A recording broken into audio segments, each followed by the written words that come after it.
Olá pessoal, tudo bem? Boa noite. Hoje vamos fazer mais uma live e essa live tem tudo para ser sensacional. Eu vou falar com um jovem colega que tem atuado muito no campo das redes sociais. Ele é professor, ele é magistrado, né? E ele vai falar sobre um tema que tem um cunho filosófico, mas a gente vai trabalhar nessa perspectiva mais ampla, né, de uma live leve, né, e vai ser a ideia de falar sobre o mito da neutralidade do juiz. Esse é um tema que eu já refleti desde que eu defendi meu mestrado nos anos 90, em 1997. Eu escrevi alguns artigos sobre o mito da neutralidade do juiz como elemento do seu papel social. E eu vou falar com um magistrado da nova geração, né, que tem se destacado realmente e que gosta de conversar com papos profundos, mais leves. É o magistrado Samer Hagi. E ele está entrando aqui, ó. Avisei para ele que estava entrando, então eu estou só esperando ele aparecer aqui. Quando ele aparecer, eu puxo ele cá para a nossa live. E enquanto ele não entra, dizer para todo mundo que nos siga nas redes sociais, siga ele também, ele tem mais de 200 mil seguidores, né? Samer Hagi, né? E me siga aqui no Instagram e no YouTube também, nos dois canais no YouTube. Estou muito feliz que o canal Pamplona, que a gente abriu há algum tempo, completou 10 mil seguidores, e no YouTube é muito mais difícil do que no Instagram para ter seguidor assim, então eu fiquei muito feliz. E se você puder participar, será um grande prazer participar e ter aí, dar o feedback para cada um. Vamos esperar o Samer entrar, né? Eu já disse para ele que ia entrar. E aí, enquanto isso, vocês puderem me fazer um favorzinho, clique aqui no coraçãozinho que aparece aqui do lado. Por quê? Porque eu descobri recentemente que quando a gente clica nisso aqui, muda o algoritmo e as pessoas passam a ter mais visibilidade da live. E aí vai entrando aos poucos. Já estamos aí com umas 54 pessoas, né? Imagino que quando chegar umas 100, ele já vai estar chegando, entrando também. E o que mais quero dizer para vocês? Estou dizendo também, acho que vou fazer um cardzinho especial, porque eu participei aí, passei da 200ª live, né? Mais de 200 lives, né? E essa semana, hoje eu estava agora nesse pouco com eu sou presidente da Academia de Letras Jurídicas da Bahia, né? Estamos nos nossos seminários da pandemia, a 14ª edição, toda quarta-feira, às 18 horas, e o pessoal está rindo que eu estou com a camisa do Bahia. É porque o meu time de coração, que é o Esporte Clube Bahia, pediu que eu fizesse uma live especial hoje, às 20h30, né? Que eu fizesse às 20 horas, e 20 horas não dá, que eu ainda vou estar com o Samer. Aí me dê meia hora, aí 20h30 eu vou estar lá, mas eu possivelmente saio daqui já para entrar na outra. Então, vocês quiserem discutir um pouco de desportivo, às 20h30 a gente vai estar lá, né?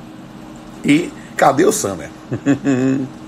Será que teve alguma dificuldade? A gente combinou aqui no meu perfil. Vamos lá. Querida Tati, um abraço para você também. Ó, ele aqui apareceu, muito bem. Vamos ter a oportunidade de bater esse papo aqui. Aguardando, tá conectando. Senhoras e senhores, com vocês, doutor Samer Hagi. Boa noite. Boa noite, Rodolfo. Tudo bem? Que prazer bater esse papo aí contigo.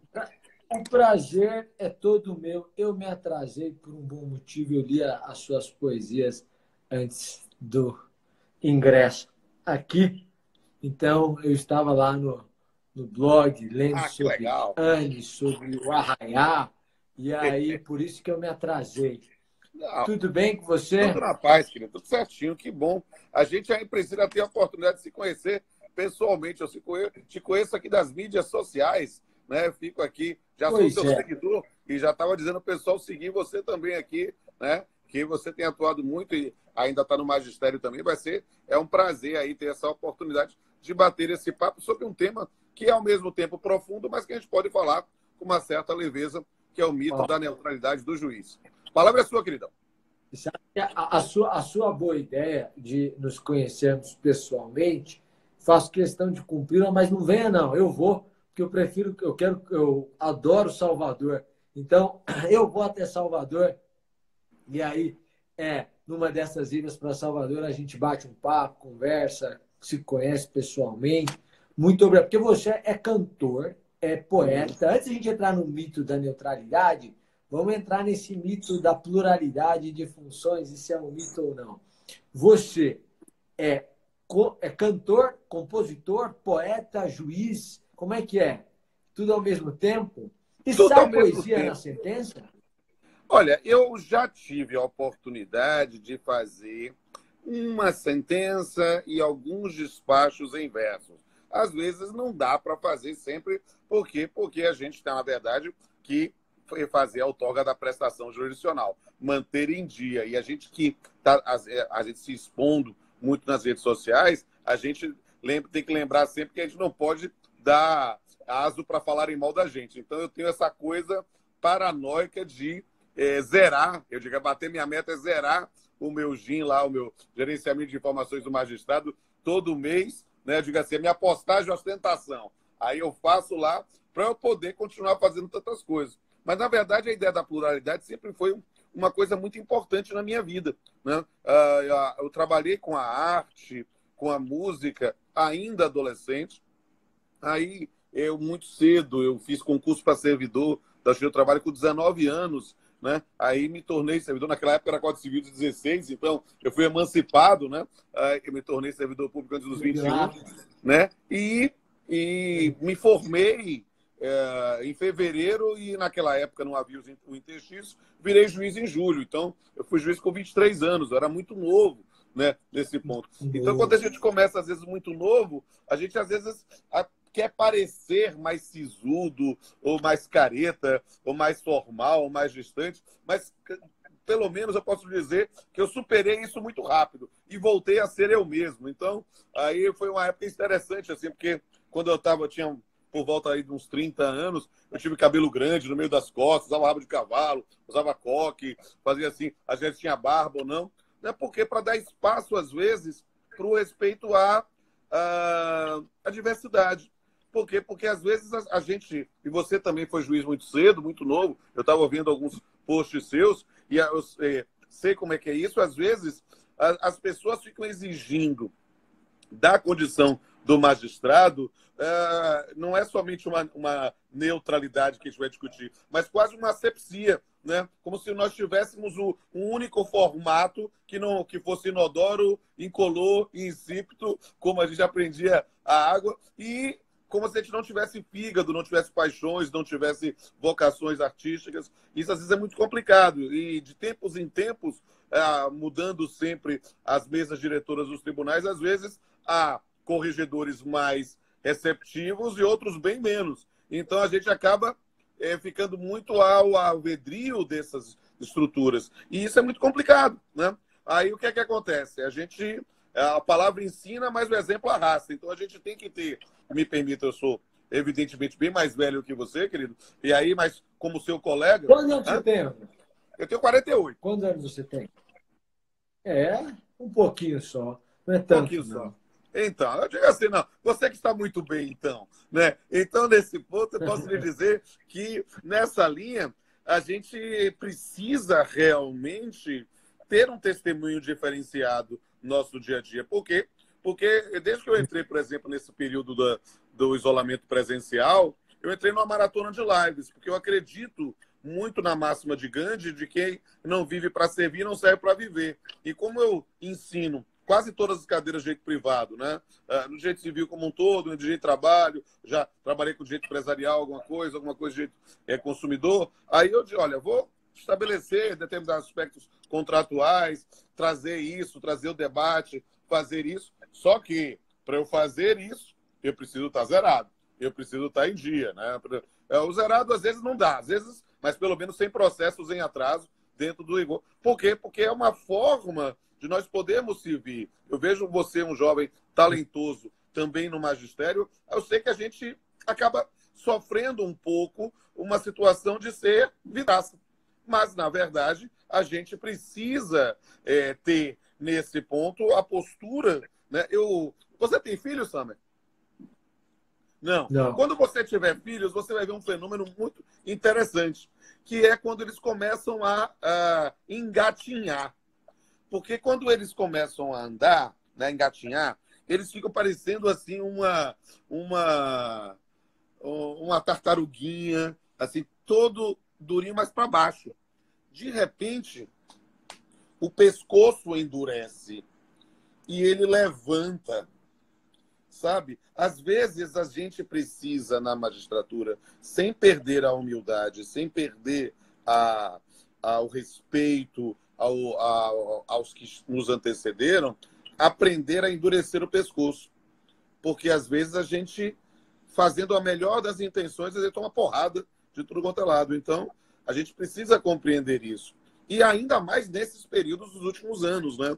Porque a gente vive um período muito estranho, não somente da exposição nas redes sociais, mas também do discurso do ódio em geral, né? Toda decisão que eu profiro, toda decisão que você profere, é sempre uma decisão que desagradará alguém. A sentença sempre desagrada alguém. Porque quando ele acolhe, Quando não, desagrada as o duas réu. partes. Quando não acolhe, desagrada o autor. Quando é procedente de parte, desagrada os dois.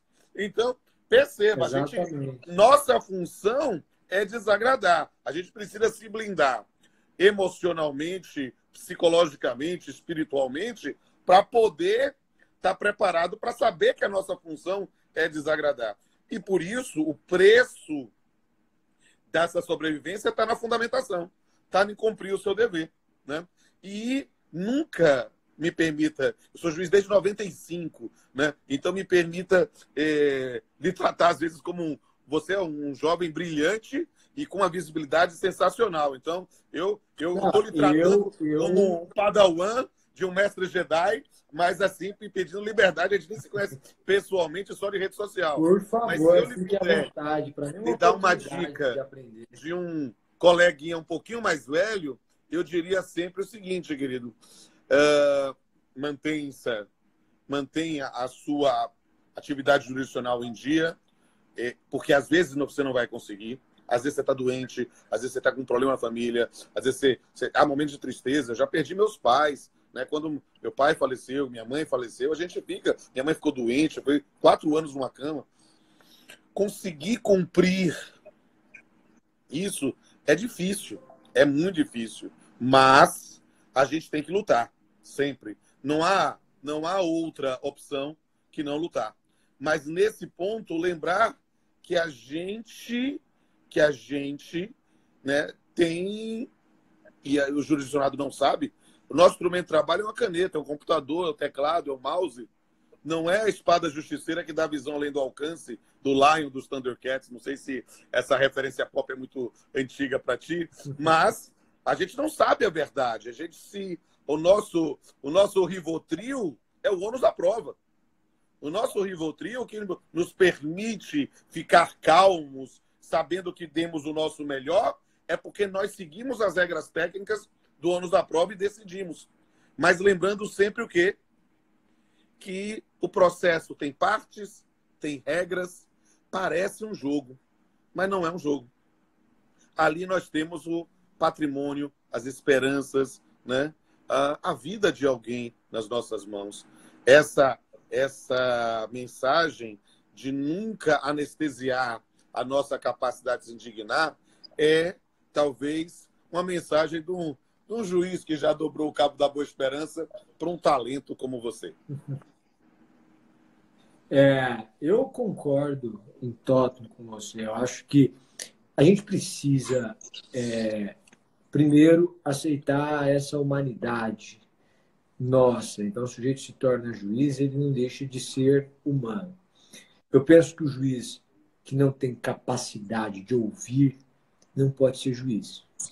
Porque quando você termina de ler a petição inicial, se é uma petição bem feita, e aí nós estamos falando de algo difícil na realidade, porque com esse surto de faculdades de direito que acometeu o país, nós produzimos um número muito grande de bacharéis em direito e também de advogados. E é comum, especialmente em várias cidades satélites, que as petições não sejam com a melhor técnica ou com o melhor emprego ou com o emprego adequado do vernáculo. Mas, de qualquer sorte, se você ler uma petição inicial bem feita, ao concluí-la, você tem a firme convicção de que o sujeito tem o direito. Salvo se for um tema pacificado, salvo se for algo que já... mas só até ler a contestação. E então toda aquela firmeza ela se contradiz. Então penso que é um pensamento que essa capacidade de ouvir distingue o bom juiz do mau juiz. E a capacidade de ouvir revela uma humildade. Só quem é humilde é capaz de ouvir, porque só considerando a importância da sua fala é que eu sou capaz de ouvir o que você me diz. Senão, eu vou simplesmente boicotá-lo, vou deixar de ouvir. Agora, em relação a método, nesse momento eu estou excepcionalmente trabalhando como juiz instrutor, então não estou numa vara específica, sabe? Mas e no DF a gente fica como juiz substituto muito tempo. São 10 anos, pelo menos, hoje em dia, como juiz substituto. Então, a gente acaba substituindo o mês de férias dos juízes, né? E a gente tem uma preocupação, eu concordo com você, e quando eu entrei na magistratura, eu precisei aprender e eu precisei desenvolver esse pescoço mais forte. Hoje eu estou caminhando para 7 anos de magistratura. Então, a gente vai aprendendo no meio do caminho, sim. E eu acho que é importante, sim, principalmente para quem tem visibilidade, ter esse cuidado. Agora, eu penso que o judiciário não pode se afastar do público, do povo. A fundamentação torna a sua decisão correta. Mas quando as pessoas te conhecem, elas e você se dá o respeito, elas te respeitam mais. Então, eu posso prolatar uma decisão com a qual uma pessoa não concorde porque as pessoas tomam ciência do dispositivo e em parte. O juiz concede isso, ou o juiz nega aquilo, ou condena fulano de tal ou absolve. Mas conhecendo o autor, se esse juiz absolveu, é porque realmente merecia a absolvição. E esse desenvolvimento da capacidade da sociedade nos respeitar mais vem da proximidade. A gente não tem que impor medo a ninguém. Ninguém tem que ter medo do Poder Judiciário. Eu não vejo essa intenção. Pelo contrário, eu acho que nem é a intenção atual dos órgãos máximos do Judiciário. Pelo contrário, as pessoas têm que entender o Judiciário como um dos poderes fundamentais para a democracia, fundamentais para que alguém possa bater as portas, porque senão, se você perder o Judiciário, então aí o país se perdeu também. Mas é isso. Querido, eu não tenho dúvida disso. E acho que você começou com talvez uma das lições mais importantes que eu passo para os jovens juízes quando estou nas escolas da magistratura, me chamam para falar sobre alguns aspectos do processo civil, ou do direito civil, ou do trabalho, processo do trabalho, né? É justamente a questão de ouvir, sabe? Você está há 7 anos na magistratura. Eu fui substituto 7 anos e meio. Eu fui o primeiro do meu concurso a ser promovido, os últimos demoraram 14 anos, né? Eu já estou há 25 na magistratura.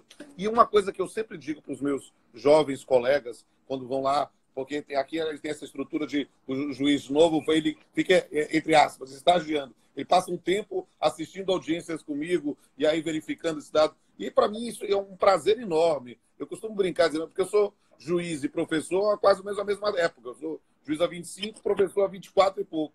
Né? E o que é muito interessante? As pessoas hoje não me chamam mais de excelência, me chamam de professor. Né? Os advogados me chamam de professor, por exemplo. E como eu já fui professor de tanta gente mesmo, isso traz uma credibilidade na atuação.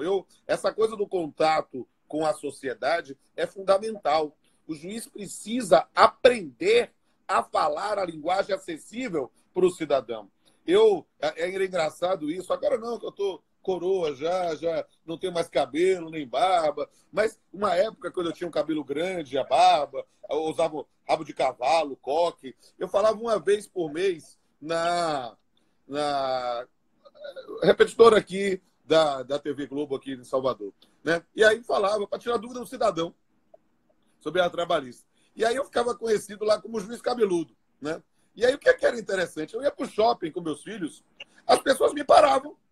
O senhor doutor, eu queria saber essa dúvida aqui, não sei o quê. E por quê? Porque aquela noção de falar uma linguagem acessível, né? De olhar para o olho do cidadão, né? Na hora que você está interrogando e na hora que você está explicando o que está acontecendo. Eu vou dizer, às vezes a pessoa chega lá, doutor, o senhor precisa me ajudar. Eu digo, olha, não sou eu que vou ajudar, meu amigo, é o direito, se o senhor tiver. Vou tentar lhe explicar a situação, tal. E aí, às vezes, eu não tenho nem como acolher o pleito dele, mas eu explico, sabe? Essa coisa da minha sala de audiência aberta, né? Agora, na pandemia, não dá. Minha sala de audiência virou meu notebook aqui isolado. Mas quando nós tínhamos essa possibilidade do contato, eu terminava a pauta, almoçava lá mesmo e ficava lá julgando os processos na sala de audiência. A porta aberta. A pessoa entrava, tirava, conversava. Então, era uma forma assim, de conversar com o cidadão. E é engraçado que conversar com o cidadão não é só flores, não, tá? Às vezes o indivíduo quer conversar com a gente pedindo para a gente falar do processo dele, o que ele não falou na hora da audiência. Mas por que você não falou lá? Não, não sei. Agora, eu não posso falar se a parte contrária não está aqui. Às vezes o indivíduo precisa... O senhor ia gostar que eu falasse com a parte contrária sem ouvir o senhor, sabe? Essas características, explicar em linguagem acessível o que é contraditório, o que é devido processo legal, o que é acesso à justiça, o que é juspostulante, é algo que é um desafio do dia a dia, meu amigo. A gente precisa explicar isso. E, voltando às suas palavras, muito importante, ouvir. Ouvir. Sabe, a gente tem 2 ouvidos e uma boca. Acho que isso já é um sinal que a gente precisa ouvir mais do que falar. E aí, nesse ponto, quando a gente senta para ouvir, por exemplo, eu tenho uma coisa estranha. No processo de trabalho, tem um entendimento consolidado de que não existe depoimento pessoal, né? De que só tem interrogatório como prerrogativa do magistrado para esclarecer as dúvidas e aí vamos ouvir a prova documental, a prova testemunhal, o que quer que seja. Eu nunca dispenso ouvida de parte. Mas nunca. Só se a parte... Não, doutor, não tem interesse em ouvir a parte contrária. Tá tudo bem. Mas, às vezes, a parte, às vezes, está ali para... Ela precisa falar. Falar.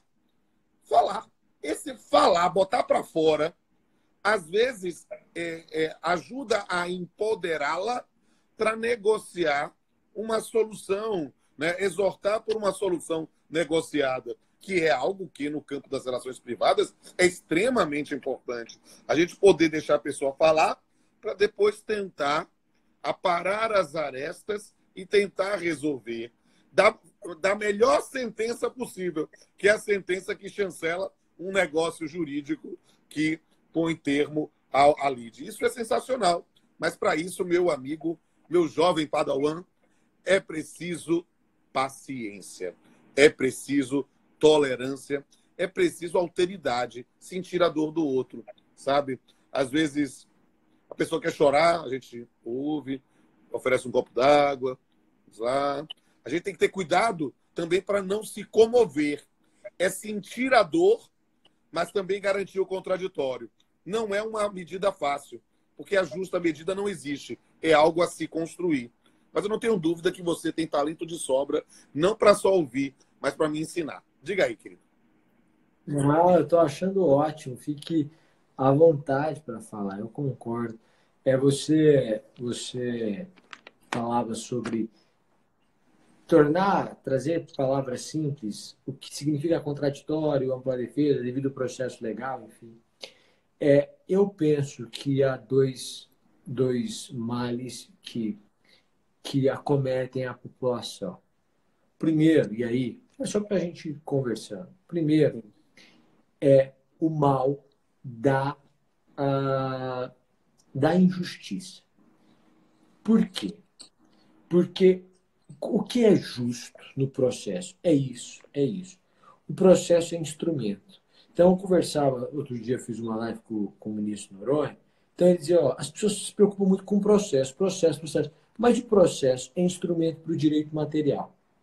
Então, eu penso que, com exceção de direito sancionador, direito penal, direito administrativo sancionador, como improbidade administrativa, a prova, ou não a prova, mas o processo deve sempre conduzir à decisão justa. Porque senão você frustra a sociedade como um todo. Ponto. Segundo ponto que eu acho que me parece que frustra a sociedade é insegurança jurídica. E aí a gente fica diante de um limite que é como é que eu crio segurança jurídica e não privo o juiz do seu livre convencimento motivado.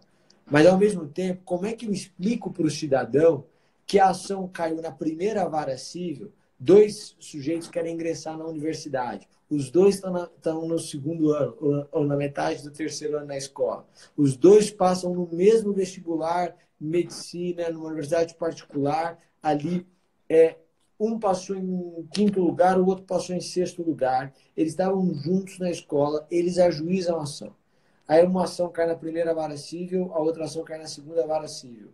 Na primeira vara civil, o juiz defere liminar, ele ingressa na faculdade. Na segunda vara civil, o juiz indefere a liminar, ele não ingressa na faculdade. Quando for julgar o mérito, você já está com 3 anos de faculdade, agora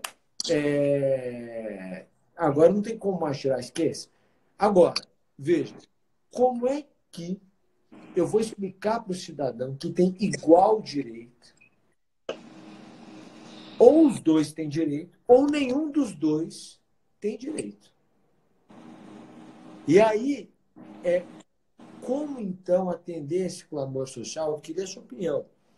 Especialmente no tocante à segurança jurídica, sem que haja a mecanização da atuação do juiz.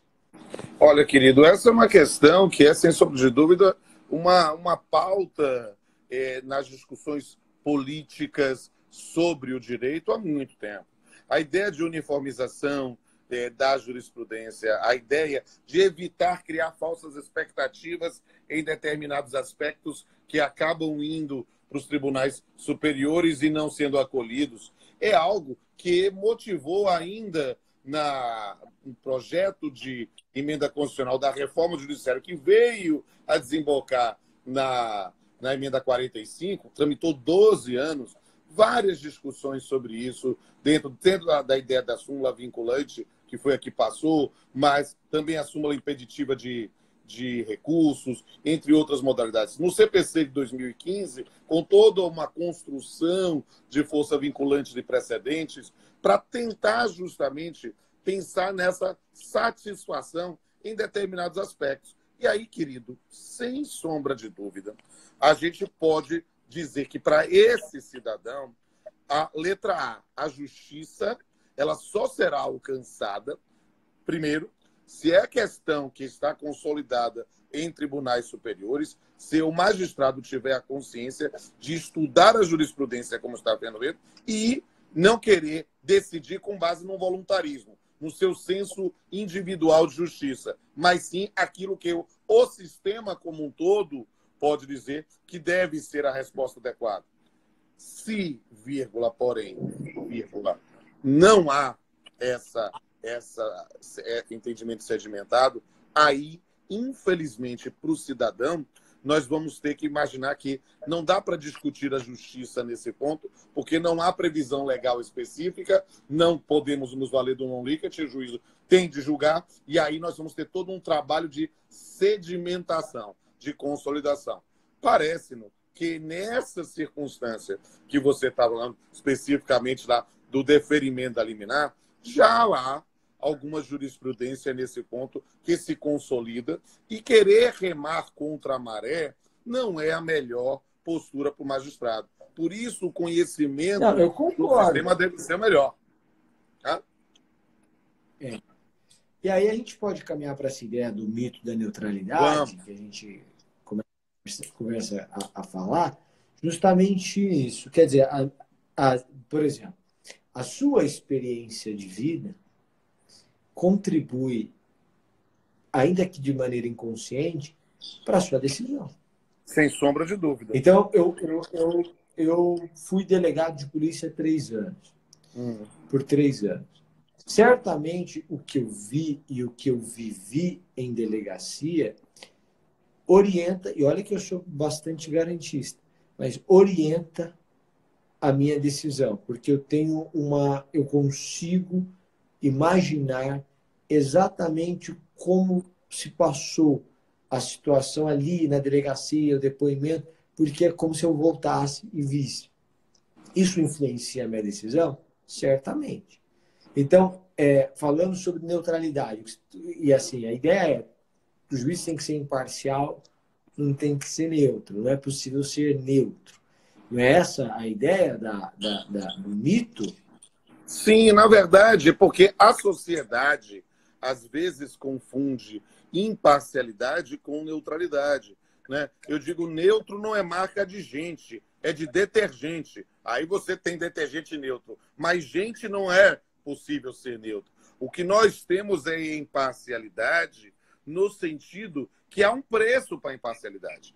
E o preço da imparcialidade é justamente a garantia de um contraditório efetivo, de um contraditório material, do juiz que eu ouça e que permita que a sua contribuição seja relevante para a prestação jurisdicional. Ou seja, não adianta o juiz dizer, olha, eu estou te ouvindo, né? Registre aí a sua versão. E o que ele fala não vai ser levado em consideração ou refutado pelo magistrado na sua decisão. Ou seja, o que você precisa dizer é que, ao dar espaço para a parte falar, não é só para ela falar. É preciso que o magistrado ouça e, mesmo que pela sua experiência nesse ponto, ao trazer as suas máximas da experiência, o seu conhecimento pessoal para a sua decisão, ele traga de forma clara a fundamentação pelo qual ele refuta aquela argumentação. E isso é a base. Ou seja, na verdade,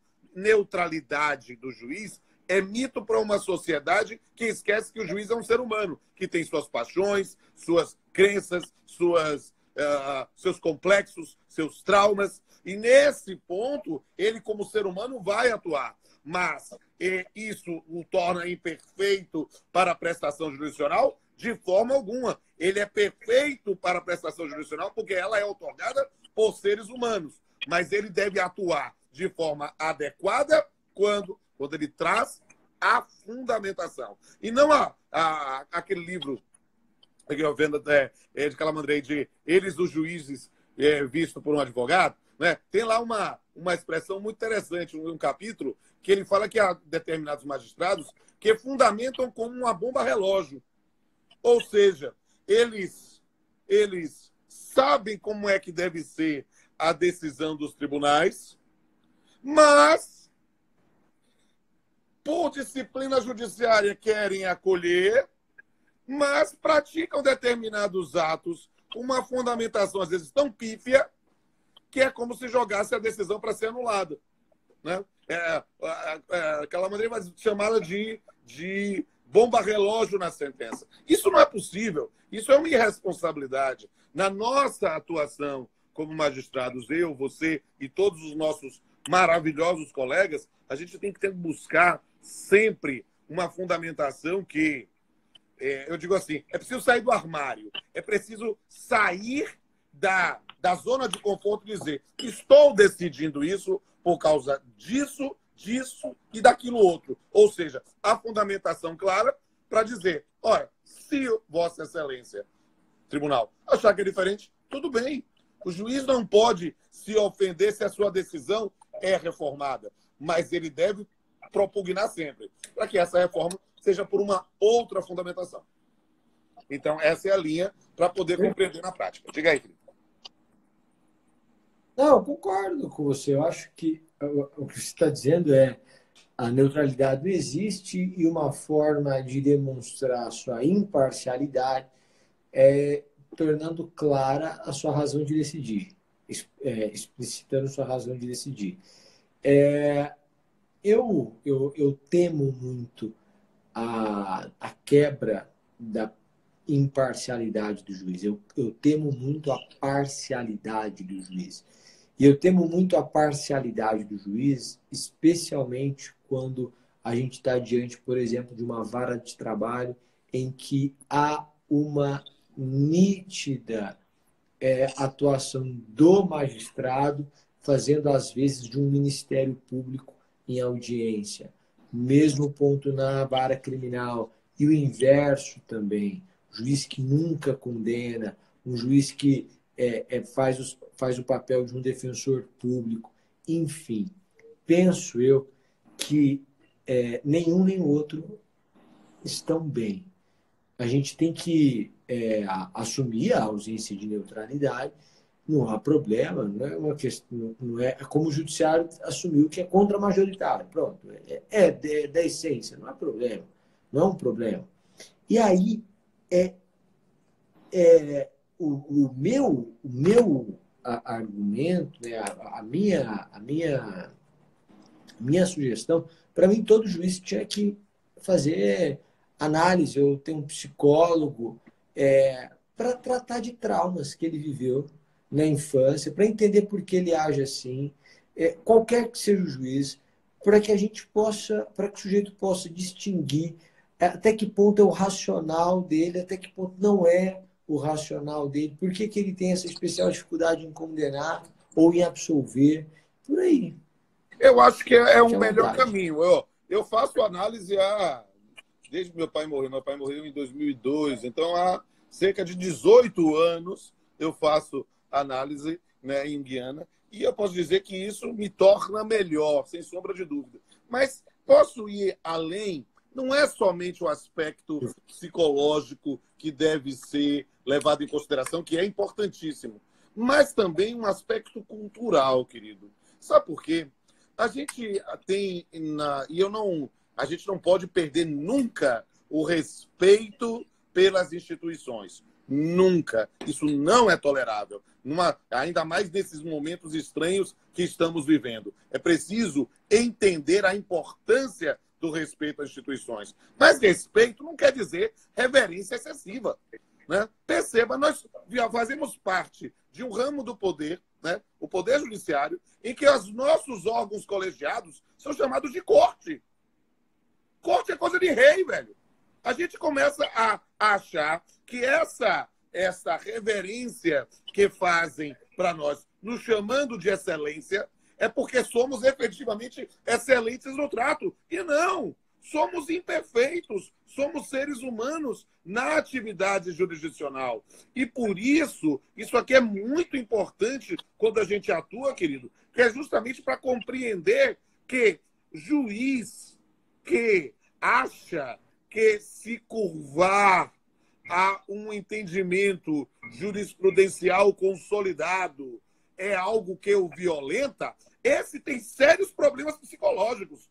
Por quê? Porque não é possível que o indivíduo comece a achar que, de tanto ser chamado de excelência, a sua palavra é a última, e quando, na verdade, é apenas mais uma peça dentro de um sistema. A gente precisa entender que eu costumo dizer que faz bem para o magistrado não ler razões de recurso. Sabe por quê? Porque a parte está lá, se insurgir com sua decisão. Evite isso. Não é todo mundo que tem preparo psicológico e emocional para isso. Mas verificar o que o tribunal decidiu sobre a sua decisão, muitas vezes reformando, é algo que significa que deve ser um mínimo de cuidado para as suas decisões futuras. Porque pode, sim, o tribunal pode errar por último. O tribunal pode errar. E o tribunal erra, como nós erramos também. Mas é preciso verificar que quem erra demais e permanece no erro tem um problema psicológico ou psiquiátrico.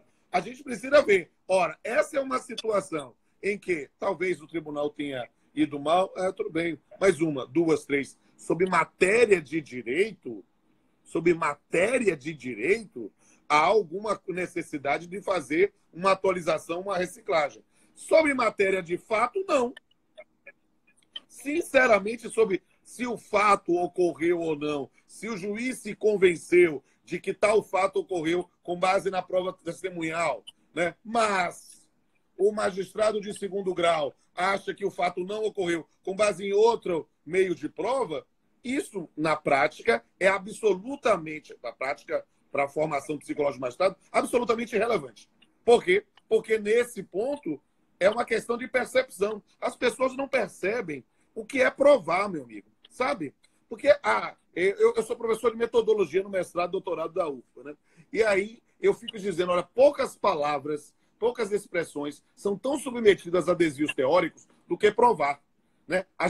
As pessoas na mesa de bar dizem, olha, está cientificamente provado tal coisa. Quando a pessoa diz, está cientificamente provado tal coisa, ela está dizendo, não quero discutir com você. Bom, por quê? Porque ele está querendo se valer da autoridade da ciência para encerrar a conversa.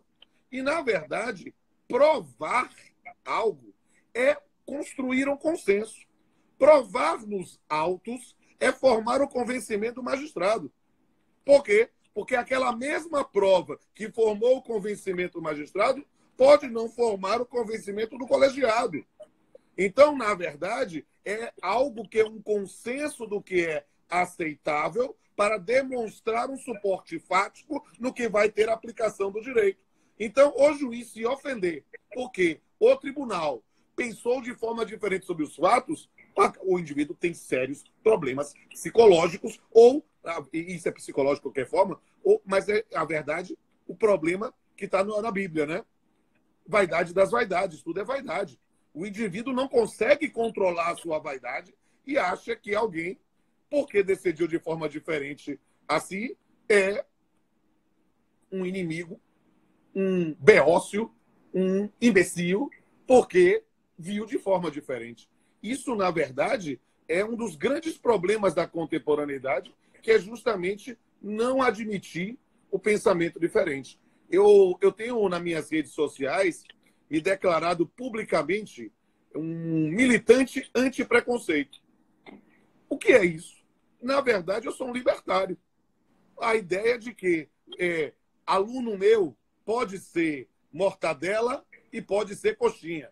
Aluno meu só não pode ser pamunha, que é quem não quer estudar.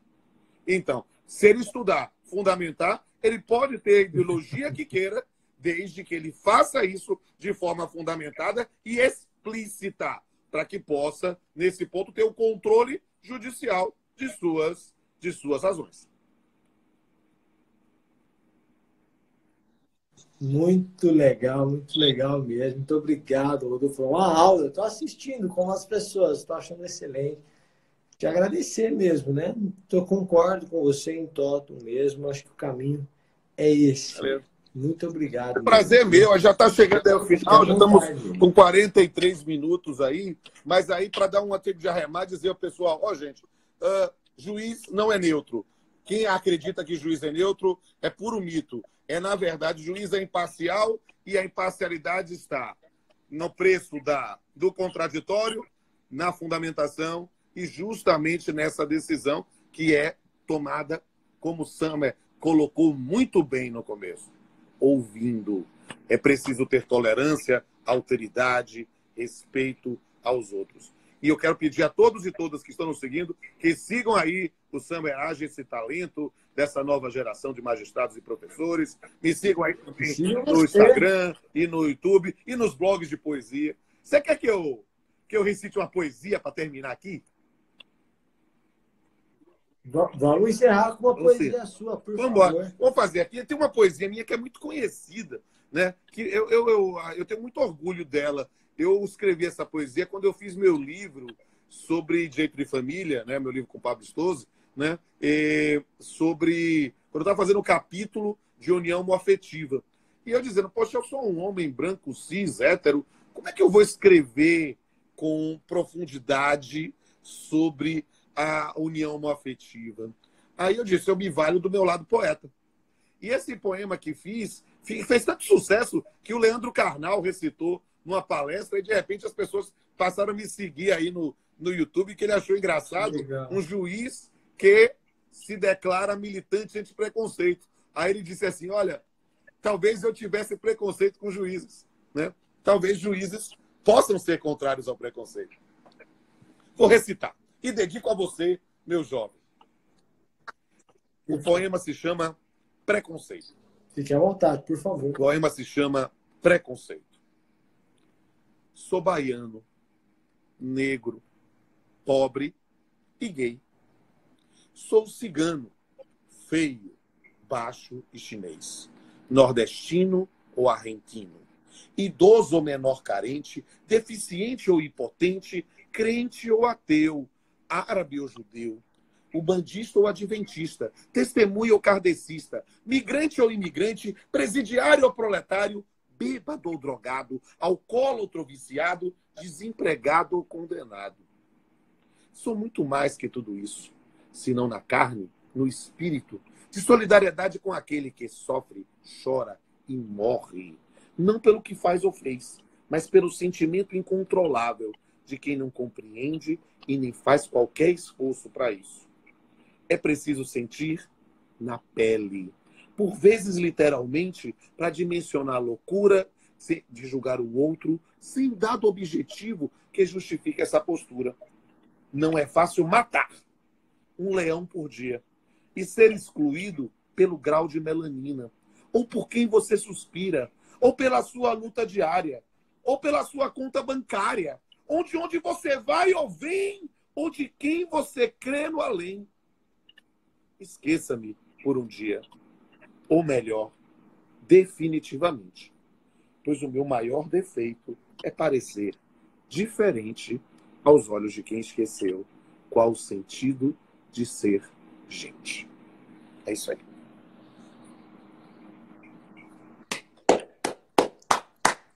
Maravilhosa, maravilhosa. Meus parabéns. Que poema lindo, nunca tinha ouvido. Fechou com chave de ouro, assim. Eu achei incrível. Meus parabéns. Lindo, lindo, lindo mesmo. Excepcional. Obrigado, viu? Obrigado, Rodolfo, pelo convite, por a gente estar aqui batendo papo, pelo poema no final, por tudo, por essa aula. Muito obrigado mesmo.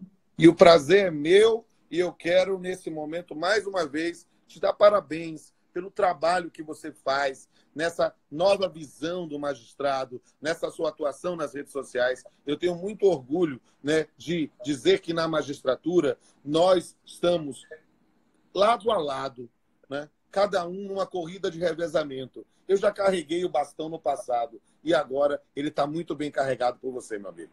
A gente vai se encontrar pessoalmente, ou aí, ou aqui, ou em qualquer lugar do Brasil. Deixa acabar a pandemia. Fechado.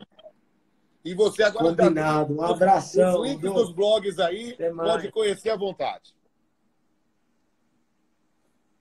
Boa, vou ler todas. Obrigadão. Um abraço, meu velho. Tchau, tchau. Tchau, tchau.